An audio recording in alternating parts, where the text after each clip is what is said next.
morning students, welcome all of you to my channel MVIC Maths and Physics. Today in this lecture I will teach you miscellaneous exercise 10 and your first question is question number 8. Question number 8 है आपका ABC संरेख है, ये आपको prove करना है और B द्वारा AC को विभाजित करने वाला अनुपात भी ज्ञात करना है। कोऑर्डिनेट बताइए A के 1 minus 2 minus 8 and B 5 0 minus 2 5 0 minus 2 C 11 3 7 11 3 7। ये कोऑर्डिनेट हो गए। संरेख तो बहुत आसानी से आप प्रूव कर लेंगे, लेकिन संरेख सिद्ध करने के कई तरीके हैं ना, उसमें से ऐसा तरीका अपनाइए कि अनुपात भी डायरेक्ट निकल आए। संरेख सिद्ध करने का एक तरीका ये है, हम AB निकाल लें, BC निकाल लें, AC निकाल लें और सब जो है सबका सदिश बराबर आ जाए, परिमाण कुछ भी हो, वो तरीका है। लेकिन उससे करेंगे फिर भी हमको अनुपात निकालने के लिए कुछ और प्रोसेस करनी पड़ेगी, तो इससे अच्छा है हम क्या करेंगे, इनकी डायरेक्ट डिस्टेंस निकाल लो और चाहे सदिश निकाल करके उसका परिमाण निकाल लो। पहले AB सदिश निकाल ले रहे हैं। AB बराबर क्या होता है, OB minus OA, direct minus करें, 5 माइनस ये 4 आई, 0 माइनस 2 माइनस 2 और माइनस 8 प्लस हो जाएगा ना 6 के। ये AB निकाल आया, इसका मॉड निकाल लो। उसमें एग्जाम्पल में ऐसे ही वो लोग करते हैं डायरेक्ट, जब कहते हैं कि इनके दिक अनुपात ये आ गए, इनके दिक अनुपात पूछे तो कहेंगे 4 to 6 और vector BC OB minus OC 11 में से 5 निकला 6। अच्छा मॉड निकाले जा रहे थे, मॉड हो गया 16 प्लस 4 प्लस कितना आया 56, 14 चौक 56 होता है, 2√14 हो जाएगा ना।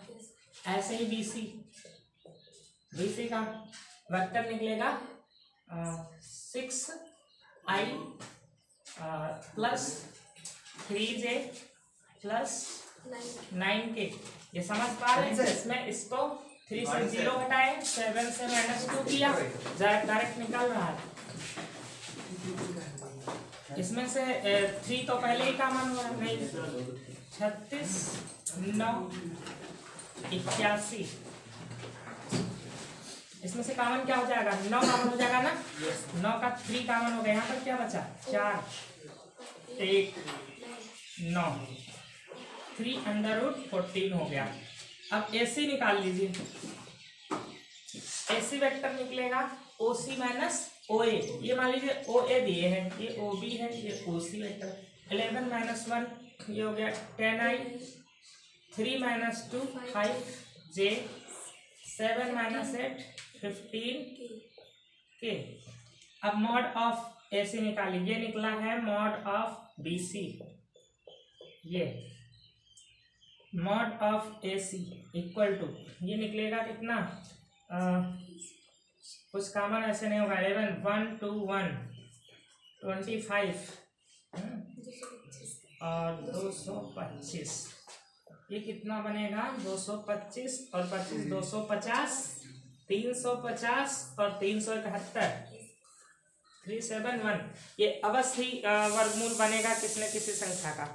फैक्टर कर लिए जाए, कुछ गड़बड़ हो गया क्या, देखिए 11 माइनस 1 10 था यहाँ पर, ये गड़बड़ हो गया, 100 आएगा, और 3 माइनस 2 5 15, अब सही है 10, ये 100 25, ये कितना बन रहा है 350 बन रहा है। इसमें से भी कुछ निकलेगा बाहर, 350 का 14 से डिवाइड कर दीजिए और निकलेगा कुछ ना कुछ,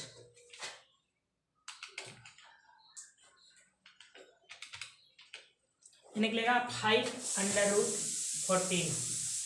ये तो आपने देखा कि इनमें सब में जिनमें देख रहे हो, देखो AB बराबर मॉड ऑफ AB बराबर क्या आ रहा है, मॉड ऑफ AB क्या क्या लिखा है 2 है, ठीक है, या मॉड ऑफ AB का मान कितना है 2√14 और मॉड ऑफ BC का मान क्या है 3√14 और इसका मान क्या है मॉड ऑफ AC 5√14।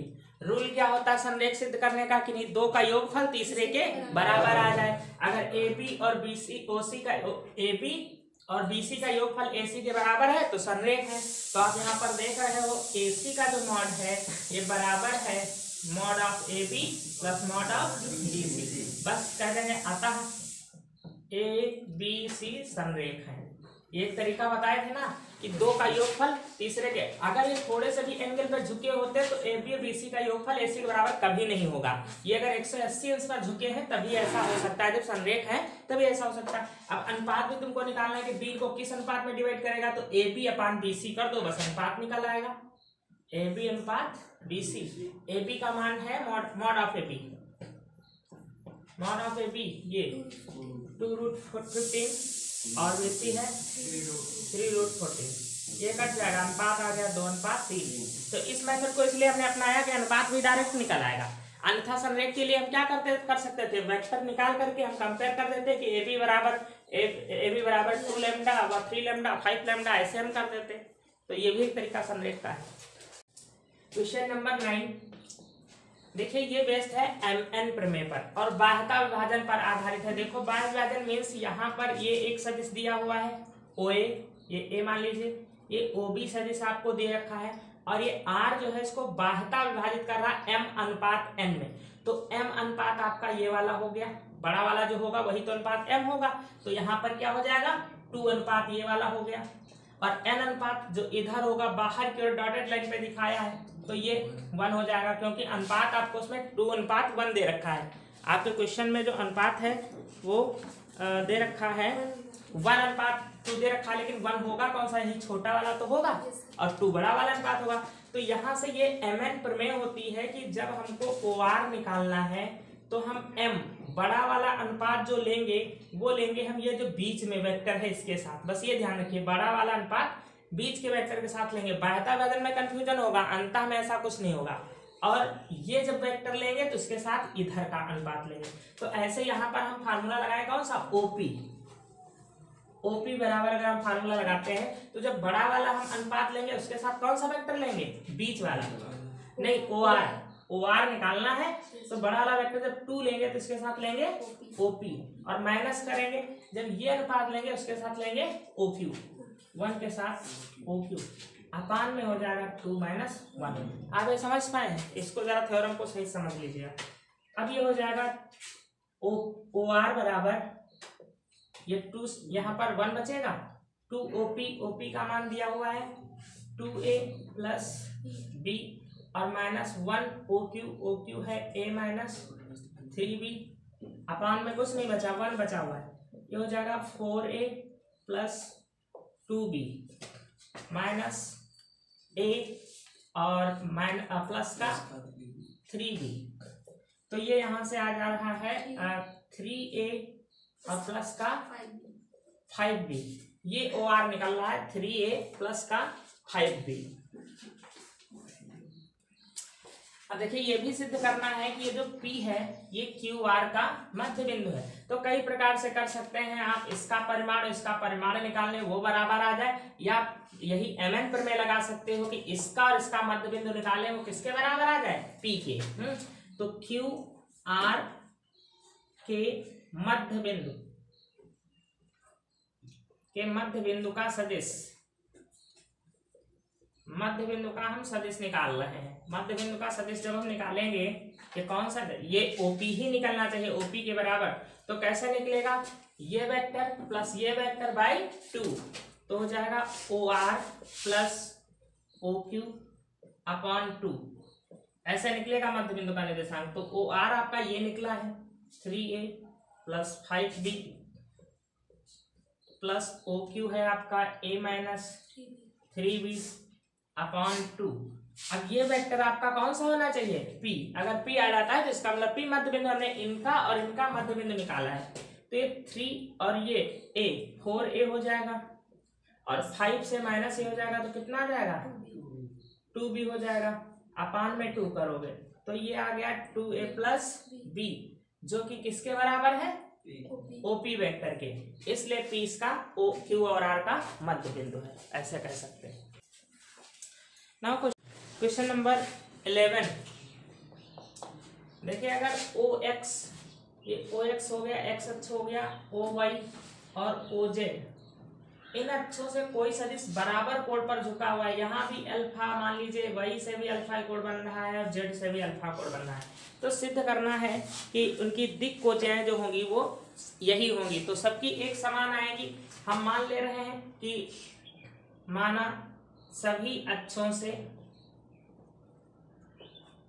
समान कोण अल्फा है, समान कोण अल्फा है, तो जब L निकालोगे ये भी कॉस अल्फा, M निकालोगे ये भी कॉस अल्फा, सब समान आ जाएंगे। तो अब ये निकालोगे कैसे, ये फार्मूला यूज कर लो, cos square alpha plus cos square beta plus cos square gamma बराबर क्या होना चाहिए, 1 होना चाहिए। हमको पता है सभी अक्षों से एंगल बराबर बराबर बन रहा है ना, तो अल्फा अल्फा कर लिया, तो ये हो जाएगा 3 कॉस स्क्वायर अल्फा बराबर 1, तो कॉस स्क्वायर अल्फा बराबर 1/3, कॉस अल्फा बराबर आ जाएगा प्लस माइनस अंडर रूट 1/√3।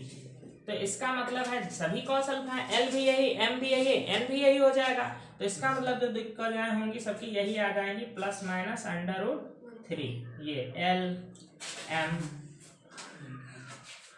सब यही आ जाएंगे। एक तरीका और आप कर सकते हो, यहाँ पर आप जानते हो सभी अक्षों से बराबर कोण बनाने वाला जो सदिश होता है वो ये मान सकते हो आई जे के, ये सभी अक्षों से बराबर बराबर कोण बनाने वाला सदिश होता है, आई जे के हम मान सकते हैं। तो अब इनकी दिक् कोचें निकालोगे तो आपका कॉस अल्फा भी आ जाएगा क्या, 1/√3, बीटा भी गामा भी सब आ जाए, तो ये वेक्टर मानकर भी कह सकते हो कि माना सभी अक्षों से बराबर कोण बनाने वाला सदिश है आई प्लस जे प्लस के, और इसकी एल एम एन निकालो तो वो भी समान आ जाएंगे। देखिए क्वेश्चन नंबर 12 है, यहाँ पर 3 सदिश दिए हैं ए बी सी, और एक सदिश डी ऐसा सदिश प्राप्त करना है जो कि ए पर भी लंब है और बी पर भी लंब है, और सी डॉट डी बराबर 15 है। तो माना डी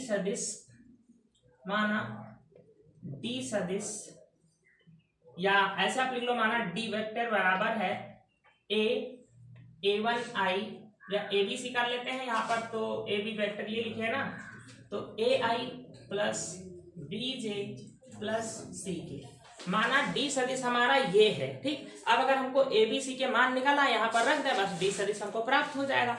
तो फर्स्ट क्या कहा है, चूंकि a is perpendicular on b, D कहा है डी सदिश ऐसा प्राप्त करिए जो a पर भी परपेंडिकुलर है और b पर भी परपेंडिकुलर है, तो a और d परपेंडिकुलर है, इसलिए हो जाएगा a डॉट डी बराबर 0।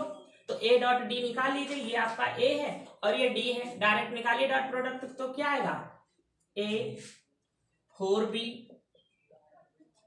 प्लस 2c, समझ पाए, बराबर 0। इक्वेशन नंबर 1 कहा है कि डी सदिश ऐसा प्राप्त करें जो ए और बी दोनों पर लंब है, तो जब ए पर लंब है तो ए डॉट डी बराबर क्या होना चाहिए, 0। तो ए डॉट डी कर दिया, इसका डॉट प्रोडक्ट डायरेक्ट मैंने निकाल दिया। ऐसे ही कहोगे चूंकि A B is perpendicular on D, B और डी भी लंबवत हैं, तो इसलिए बी डॉट डी बराबर भी क्या होगा, 0। अब बी और डी का डॉट तो 3a हो जाएगा, 3a माइनस 2b और प्लस का 7 नहीं, हाँ 7c इक्वल टू कितना हो जाएगा, 0। इक्वेशन नंबर 3 हो गई। और कहा है सी और डी लंबवत है, सी डी का डॉट 15 है, तो सी और डी का डॉट प्रोडक्ट निकालिए, क्योंकि सी डॉट डी बराबर 15, तो सी ये है ये और डी ये है 2a प्लस कितना माइनस का b माइनस b और प्लस का 4c equal to 15। Equation number 4 हो, ये 1 3 1 2 3। अब ये 3 इक्वेशन है और ए बी सी हमारे पास कितने 3 चर हैं। आप क्या करिए, तीनों को हल कर लीजिए, यहाँ से ए का मान निकाल के इसमें रख दीजिए, इक्वेशन बी सी में हो जाएगी पूरी की पूरी। या फिर आप यहाँ से ये भी कर सकते हैं, ये देखो ए यहाँ पर है और इनको दोनों को हल करने के लिए ये ए का मान निकाल के इसमें रख दीजिए, तो पूरा बीसी में इक्वेशन हो जाएगा। और ए का मान निकाल के यहाँ रख दीजिए, ये भी बीसी में इक्वेशन हो जाएगा, दोनों को हल कर लीजिए। फिलहाल आप जानते हैं अगर 3 वेरिएबल है और 3 ही इक्वेशन तो हल हो जाएंगी। अब इन तीनों को हल कर लीजिए, ए बी सी के मान यहाँ निकाल कर रख दीजिए, वेक्टर डी प्राप्त हो जाएगा। ये सबसे इजी तरीका होगा। तरीके तो और भी, लेकिन वो सब कठिन होंगे। देखिए क्वेश्चन नंबर 13 आपका है, ए बी सी 3 सदिश दिए हैं। क्वेश्चन ये कहा है कि इन दोनों के योग का अर्थात b प्लस सी के योग का जो मात्रक सदिश निकलेगा इसका और a का अदिश गुणन 1 के बराबर है। समझ पाए? क्वेश्चन ये दिया है कि इन दोनों के b और c के योग का मात्रक सदिश निकालिए और उसका a के साथ अदिश गुणन डॉट प्रोडक्ट 1 है, तो लेमडा का मान क्या होगा।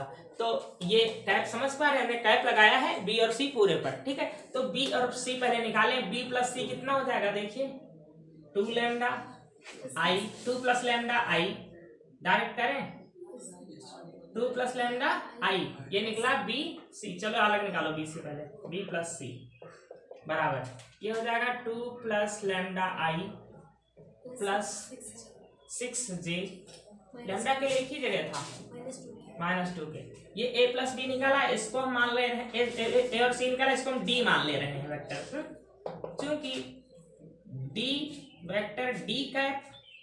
अब पहले वेक्टर d कैप निकालें, d कैप बराबर क्या हो जाएगा 2 plus lambda i plus 6j -2k upon 2 plus lambda का whole of square plus 36 plus 4। ये हुआ डी कैप अर्थात बी और सी का डॉट प्रोडक्ट, बी और सी का कैप एकांक सदिश। अब कहा है जो बी और सी का एकांक सदिश, इसका और ए का डॉट प्रोडक्ट अर्थात वेक्टर डी एंड ए का डॉट प्रोडक्ट 1 है। तो डी का मान ये रख दोगे 2 plus lambda i plus 6j plus minus का 2k, और इसका ये नीचे तो परिमाण दिया हुआ है 2 plus lambda whole of square plus 40 हो जाएगा 40, और डॉट प्रोडक्ट इसका किसके साथ करना है, a के साथ, i plus j plus k बराबर 1 है। बात समझ में? तो ये तो पूरा जाकर उधर मल्टीप्लाई हो जाएगा 1 में, और इधर डॉट प्रोडक्ट निकालोगे तो क्या निकल आएगा देखो, i के साथ 1 है तो आ जाएगा 2 प्लस लैम्डा, j के साथ 1 है तो प्लस का 6 और माइनस का 2 बराबर उधर ये हो जाएगा आपका 2 प्लस लैम्डा का होल ऑफ स्क्वायर प्लस 40। अब इसको हल कर लोगे, ये आ जाएगा लैम्डा 2 कट गया प्लस 6 स्क्वायरिंग बोथ साइड, वही हाई स्कूल वाली आपको इक्वेशन सॉल्व करना है। समझ लीजिए स्क्वायरिंग बोथ साइड दोनों तरफ स्क्वायर करेंगे और लैम्डा का मान निकालेंगे तो घात समीकरण बन सकती है। ये होगा